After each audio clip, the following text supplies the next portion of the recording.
Hey folks, it's Tommy Z back again with another short video. Today we're going to cover the 5 most common problems that I hear in compositions that are sent to me by my masterclass students. To give you a bit of background, in our masterclass, we give our students real life commercials to compose as homework, and they compose them, they send them back to me, and I give them personalized feedback to help them improve the composition, make it more effective, to help them improve their craft. And as I've been doing this over the past, ever since the masterclass started, I've noticed that there's a few patterns emerging. A few of the same problems, same issues, same weaknesses keep appearing in the compositions that are sent to me by these musicians. And I thought I would share the ones that I've observed to be the most common today. That's what we're gonna do. So I basically organized them into 5 main areas. And this is how I judge the homework. This is how I judge any composition, by the way. 5 main key areas. The number 1 area is sounds. The number 2 area is structure. The number 3 area is energy. The number 4 area is emotion. And number 5 area is what I call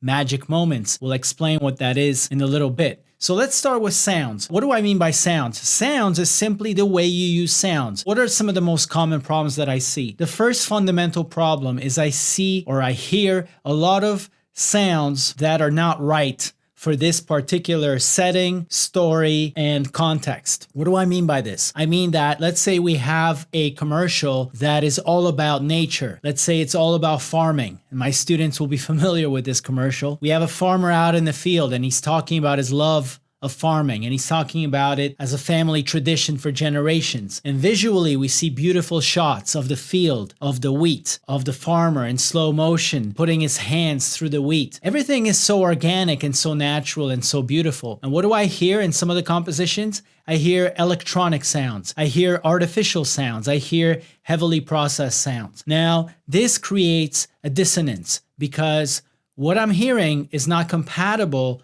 with what I'm seeing. I mean, sounds are very symbolic, right? They can suggest a natural space or they can suggest an artificial, a more futuristic space. I encourage my students and I encourage you to think very carefully about the recipe before you go in the kitchen, before you start cooking the dish. Think very consciously about what kind of ingredients are going to be in this dish, and are these ingredients, are these sounds, are they going to support the story and the setting of the commercial that we're composing. So one way to overcome getting the ingredients wrong is to really analyze the reference track that you're given. And very often you will be given by the client a reference track, which is like an example track of what they want. And they will have thought long and hard about this. What kind of emotions do they want? What kind of a feeling do they want from the music? And this track will probably embody that to a great extent. Your job is to really listen to this track, diagnose it, dissect it, and figure out what is it about this track that's really effective for this campaign. What instruments are they using? Why are they using these instruments? These instruments might be symbolic. They might be associated with a certain feeling or a certain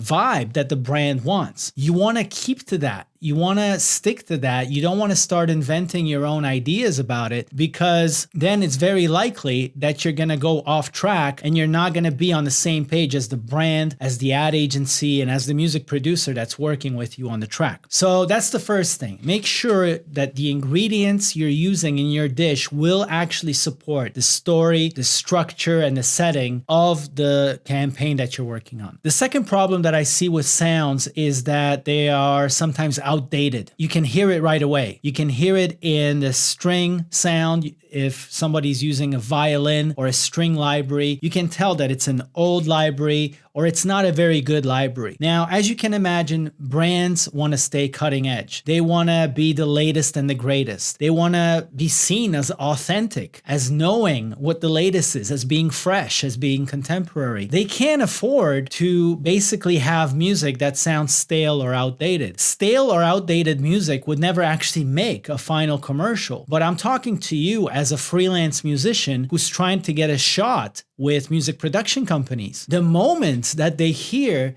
that your sound libraries, your samples, the instruments you're using are out of date or sounding stale, they're going to make their mind up about you instantly. And you're not going to have a chance to make a second impression. So I beg you, folks, I beg you, if you want to be a commercial craftsperson working on music for big brands, you want to keep your tools sharp. You want to keep your samples sharp. You want to know what's going on in music. You want to know what the brands are doing and what kind of music are they using. What does this music sound like? Reverse engineer it, dissect it, see what kind of sounds are being used. Trace it back to the library or to the VST, the source. Where are these artists or where are these tracks getting their sounds from?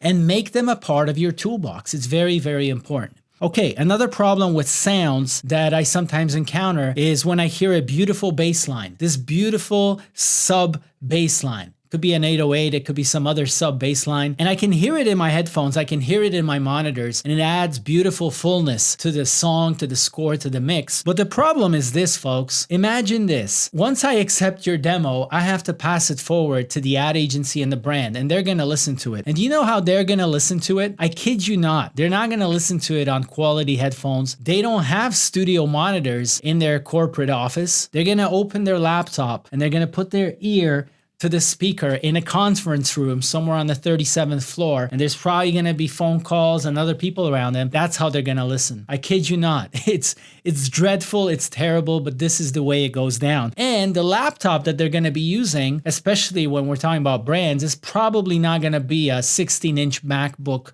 Pro with stereo speakers. Whatever you want as a part of this track to be prominent, you got to mix it that way and mix it for every kind of system. So I encourage you to mix it not just on your headphones, not just through your monitors, but also mix it and listen to it on the laptop. Listen to it on your mobile phone. As you know, the content now is being played not just on TV, it's being played on laptops, it's being played on mobile phones. So you want to make sure that your score sounds good there. So if you have a sub bass line, make sure that you EQ it so that we can actually hear it. The other thing is panning. Sometimes I get scores where composers pan their stuff really wide. I can tell you right now that in a post-production studio that's going to mix and prepare the commercial for broadcast, they check everything in mono. And so you don't want stuff that's panned too hard because it's actually going to be missing by the time they're done with the mix. So make sure that you don't pan drastically. Number two general area that I want to talk about is structure. The main problem with the structure of the compositions that I get is that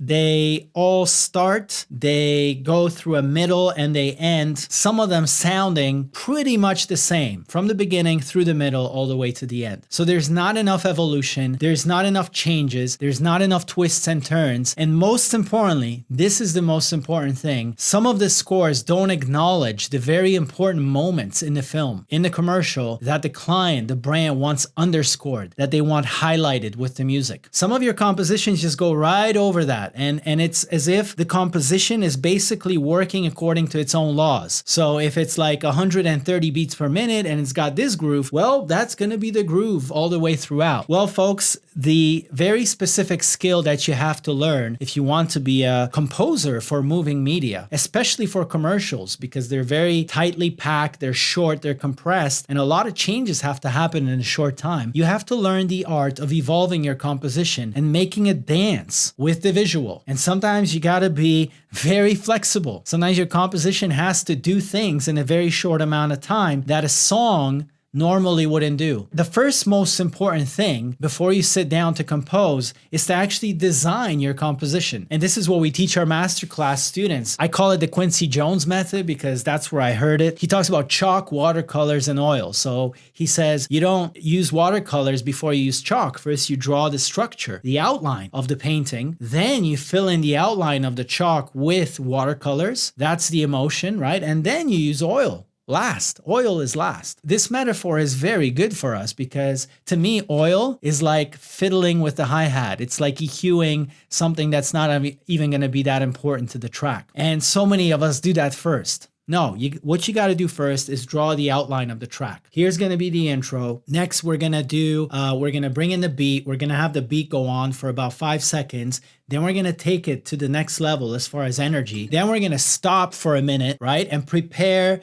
the viewer for the climax, for the hook, for the chorus. Then we come in with the big energy, and then we come in with the outro. So what do? We actually draw all of this in our DAW, and we use empty MIDI blocks of different lengths, of different colors, and we name them all differently to know from 0 to 5 seconds, I'm going to do this. From 5 to 10 seconds, I'm going to do this. From 10 to 15 seconds, I'm going to do this. Much of our design comes from having spoken to our client and understanding what it is that they want to happen through each chapter of this commercial. This is very, very important. Your music can't just be wallpaper that's just playing from beginning to end and working according to its own laws. It's got to twist and turn with the needs of the story and the setting. The second most important thing that I want to tell you is tempo. You have to decide, this is a major decision before you start composing, tempo. I mean, I will literally spend like 5 minutes just thinking about tempo. What I will do is play the commercial inside of my DAW, put the metronome on, and start humming to myself different melodies, doing drums with my mouth. But I'm just trying to figure out, okay, what is the right pace here? What am I seeing in the film? Where are like very important moments happening? Where is the climax of the film? How is the editor cutting it? Because they probably cut it to some kind of track that had a certain tempo. So are my beats landing on the cuts? It's very important. And you can, I mean, this is something you do before you start composing. Don't just start composing and fiddling and doodling. Set the tempo, design your outline, design the blocks, and only then start composing. And by designing your composition in blocks, what's going to happen is that you're not just working by taking the block you just scored and then copying and pasting it again over here and then here, here, here. This is why your composition sounds the same, because essentially you're stuck with the thing that you started jamming on, and then you just keep moving it forward and copying and pasting it forward. And so the method whereby you draw MIDI blocks and design different sections allows you to work on each section separately so that you're not so influenced by what happened before or what's about to happen. You're simply focusing on the needs of this particular section. And you may take some things from the previous section to put here, but this approach really encourages you to maybe add new sections or new instruments or new layers or new sounds to this particular section, all right? So that's basically the issue I see with the structure of your compositions. They pretty much stay the same, not enough variety, not enough twists and turns, and I just told you how you can remedy that. The third major area I want to talk about is energy. Now, music is all about energy. Many of your tracks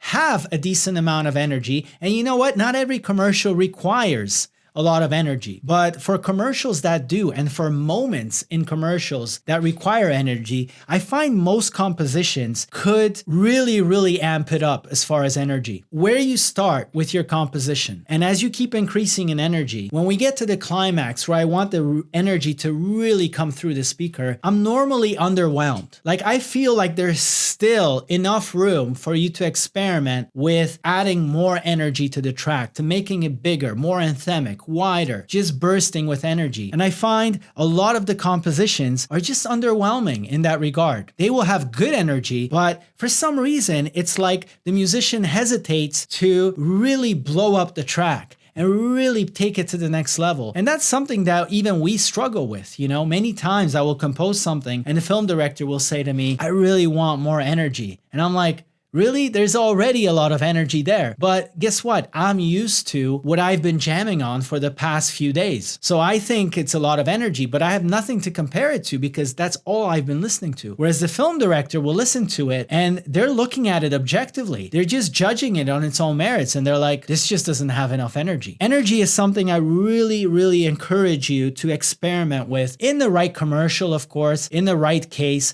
I mean, we don't want to blow someone away with tons of energy when the story and the setting really doesn't call for it. But in those commercials where we want to give thrills, we want to give the rawness, the goosebumps to the end viewer, I would really encourage you, when you think you're done with the track and you think this is as energetic as it gets, see if you can make it even more incredible as far as strength and energy. The point is, you're gonna do a lot better by overdoing energy than by underdoing it. Because guess what? We can always dial back energy, but it's really hard to generate energy once you've already composed the demo and you have to go and revise it. Now, how do you know when you get there? Well, I have a very simple method. When I get to a point where I feel like the track is now bursting with incredible energy, I normally can't sit. So I will stand up. I will actually start moving. I will start pacing. I will start getting excited. And this speaks not just to the intensity of the track. I'm not even just talking about that energy, but I'm talking about having accomplished a certain kind of energy in the track that is special, that is rare, that is magical, that makes me actually get up and go, wow, this is turning into something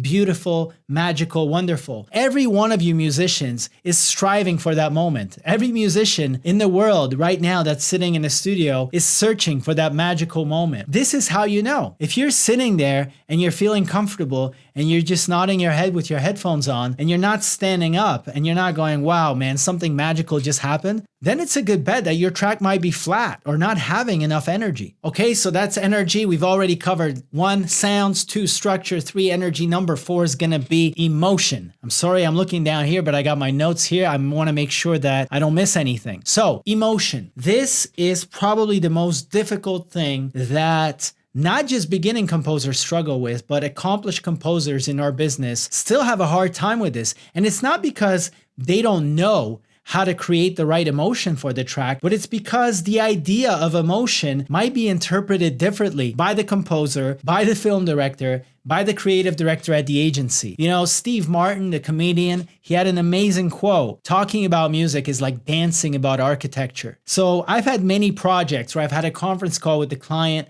and we've all agreed verbally to what we're going to do with the music. And you can hear the excitement and the enthusiasm on the call. Everyone's virtually high-fiving each other because of the way that I was able to verbalize our vision for the music and what the track is going to do and the attributes it's going to have. And everyone on the other line is like, this is amazing, Tommy Z. It's going to be great. And then I send a track and there's silence. It's like, is this what we talked about? Is this the same track that you said you were going to do? And why is that? Well, it's because my interpretation intellectually of the emotion that they wanted to convey in the track is different from their understanding. So here we have a problem of interpretation, and this happens even at the advanced level. So how do you solve this difficult problem of emotion, whether you're a beginner or whether you're advanced? The best way I know how is, number 1, to communicate with the client extensively. Don't just accept an email that says, I want the track to be happy. Ask them, okay, what kind of happy? Do you mean like Pharrell happy? Do you mean like Katy Perry happy? Or what kind of happy do you mean? Sometimes the client will ask for something introspective. When you start composing, you realize very quickly that your score could turn sad or melancholy, and the client doesn't want that. They simply want the track to be a little deeper, a little more introspective, a little more thoughtful, right? So it's very important for you to communicate with the client and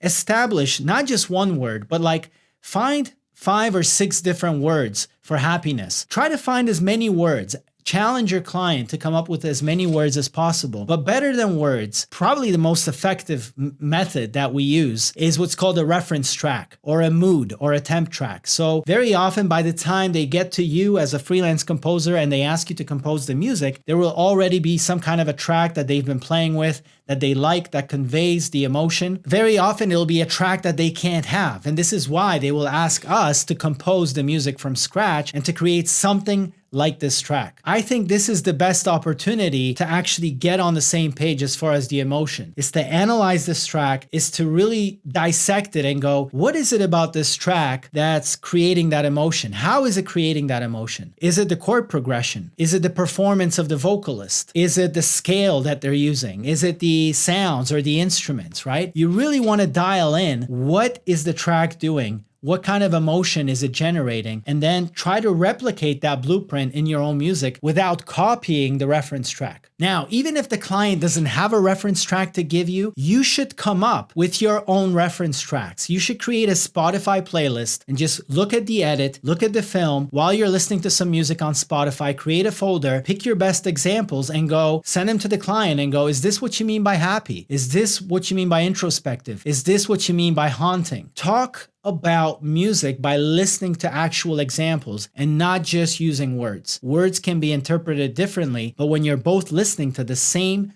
piece of music, then you can get on the same page and go, yes, I like what this track is doing. And then you can try to do a similar thing as the reference track. Okay, so that's emotion. That's a very difficult one. The last one, folks, is what I call magic moments. It's sort of a bonus one, and it's sort of like the extra icing on the cake that I'm always looking for in compositions, especially when I'm working on real life campaigns and I'm working with professional musicians. We're always aiming for that holy grail, which is that magic moment when the track turns from music into magic. And we don't always achieve it, but I know this is something that we're always searching for. We're always hunting for this. And so what I hear in a lot of compositions that I get from my students is that the track is good. The track is fine. Maybe it's even very good, but I'm always challenging students to find the magic moment in the track, to consciously set aside time when they're working on the track and to set aside a section of the track where they're going to try to do something special. And very often the magic moment is when something important happens in the film. It's something that the client wants to highlight. It's something that they want to underscore. This is our opportunity to create a magic moment right there. The caveat here is not every commercial, not every campaign is going to have a magic moment. Some actually should not even have magic moments because the commercial could be all about some guy talking for 30 seconds and they want you to pay attention to that guy. So they don't want the music to distract from it. But even then, even if we're working on some kind of a background track, I still encourage you to find some kind of a magic ingredient in that track. Maybe it's an instrument, maybe it's some kind of an interesting texture, maybe it's some kind of an interesting groove that's going to make the track a little more magical. The reason why I'm saying this is because this magic moment or magic sound or magic dimension to the track, this is how you're going to separate yourself from the majority of musicians who are just going to create a score. They're just going to create a song, they're just going to create a score, and it's probably going to be good. It might even be very good, but it doesn't have that magic moment. It doesn't have that magic ingredient. This is very difficult stuff to accomplish, even for us pros, but this is something that you should always be striving for, because if you get in a habit of looking for the magic, you're more likely to actually start generating tracks that are more interesting, that have this little something that basically makes the track stand out. And if it makes the track stand out, it makes you stand out as a freelance composer. The key to coming up with a magic moment or a magic layer or ingredient in the track is don't be so influenced by what's already happening in the track. I mean, this is our biggest problem, our biggest weakness as musicians, is we're stuck in these loops and we just copy and paste these loops forward. And so this is why a lot of our tracks often will sound pretty similar from start to finish. But I challenge you right now to carve an empty space in the middle of your composition, put a loop brace around it and go, you know what, for 8 beats or so, or maybe for 16 beats, I'm going to inject something totally different, but it's still going to vibe and it's still going to connect somehow to what came before and what's going to come after. Okay, guys, so these were the 5 main areas that I use to evaluate every score. And we just spoke about the problems or the issues or the weaknesses that I keep seeing over and over again in your work. Make sure you're mindful of everything we spoke about today. And the most important conclusion, when composing music for moving media or for commercial campaigns, it is all about the context. You really want to spend time considering the context, the story, the setting, the characters, the colors, the brand. What is the brand trying to say? Who are the people in the spot? Are they young? Are they older? What are their facial expressions? What are the objects in the video? Where are they? Are they in the forest? Are they by the lake? All of these things can be interpreted through sound, okay? But really, it's all about the context. Your music is not there to just be a hero on its own. Your music is a part of a bigger picture. It's a part of a campaign, and the entire campaign has a certain objective, to move human beings a certain way. And your music is just one element of that. There's all sorts of things happening to bring the viewer to a certain emotional state that the brand wants to bring them to. So always remember that we're trying to solve a creative problem and make sure that our music is functional and effective for the problem that we're trying to solve, and not just sell our musical vision that the track has to be this way or that way because this is how I compose. Your music is just one element of the big picture, and it has to work in cohesion. It has to be compatible. It has to work in consonance with all the other elements that are a part of this campaign. That's something you really have to be mindful of as a craftsperson. Okay, folks, so that's all I've got for you today. I hope it has been helpful in some way. If you have any questions or comments, please put them down below. Consider subscribing to this channel if you dig what I'm saying. Consider sharing with your friends and family if you think it'll be valuable to them. I hope that you're safe and well wherever you are, and I'll see you in the next video.